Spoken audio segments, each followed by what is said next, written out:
चलो 30.24 को विभाजित करते हैं। 30.24 को हम विभाजित करते हैं 0.42 से। तो यहाँ पर हमें 30.24 को विभाजित करना है। इसे हमें विभाजित करना है 0.42 से।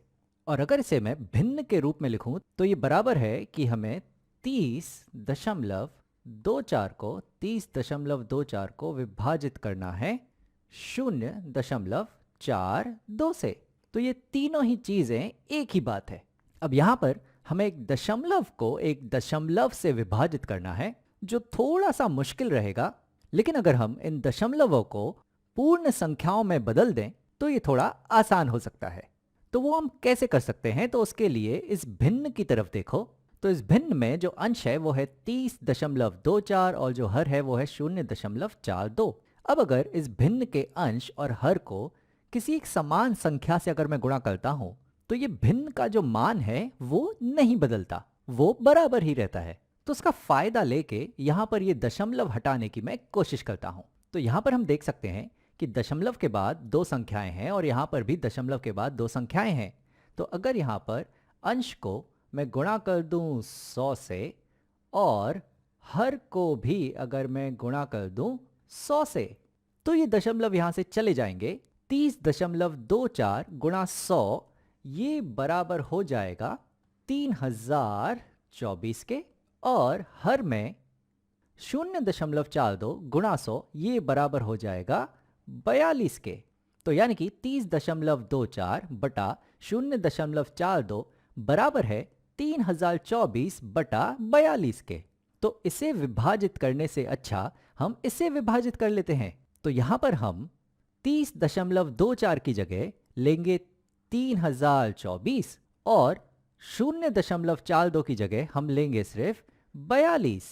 तो अब दरअसल हमारा सवाल हो चुका है कि हमें 3024 को 42 से विभाजित करना है, और ये विभाजन थोड़ा सा आसान रहेगा।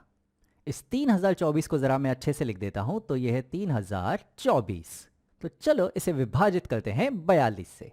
अब यहां पर है 42 और यहां पर है 30। तो 30 तो 42 से विभाजित नहीं होगा, तो यहां पर हमें लेना होगा 302। तो 302 को हमें विभाजित करना है 42 से। तो अगर मैं अंदाजा लगाऊं तो 40 गुणा 7 280 होता है। तो 42 गुणा 7 हम यहाँ पे कोशिश कर सकते हैं। तो चलो देखते हैं कि 42 गुणा 7 कितना होगा।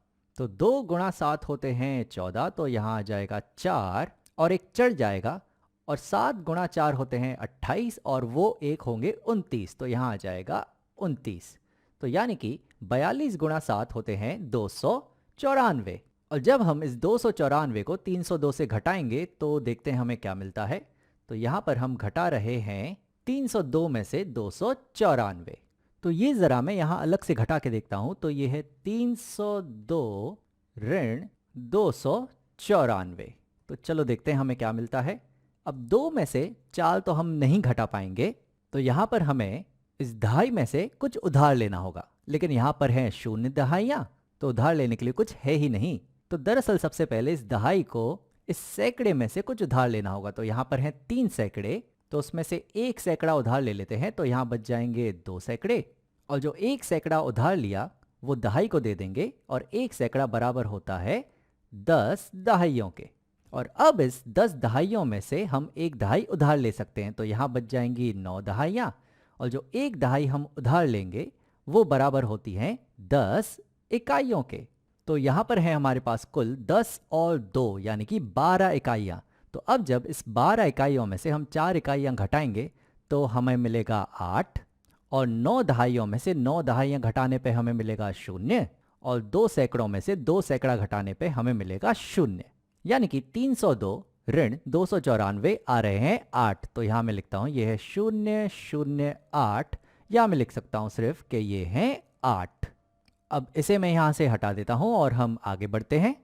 अब हम इस 4 को नीचे लेंगे तो यहाँ आ जाएंगे 4, तो ये हो जाएंगे कुल 84, जिसे हमें विभाजित करना है 42 से। और 42 गुणा 2 हमें मिलेंगे 84। तो 42 गुणा 2 होते हैं 84, तो वो मैं यहाँ लिख देता हूँ। तो 84 से जब हम इस 84 को घटाएंगे तो हमें उत्तर में मिलेगा 0, यानी कि शेषफल हमें बिल्कुल भी नहीं मिल रहा है। यानी कि 3024 42 से पूरी तरह विभाजित होता है और उत्तर में हमें मिलता है 72। तो 3024 बटा 42 बराबर होता है 72 के। तो 30.24 बटा 0.42, यानी कि 30.24 को जब हम विभाजित करेंगे 0.42 से तो हमें उत्तर मिलेगा 72।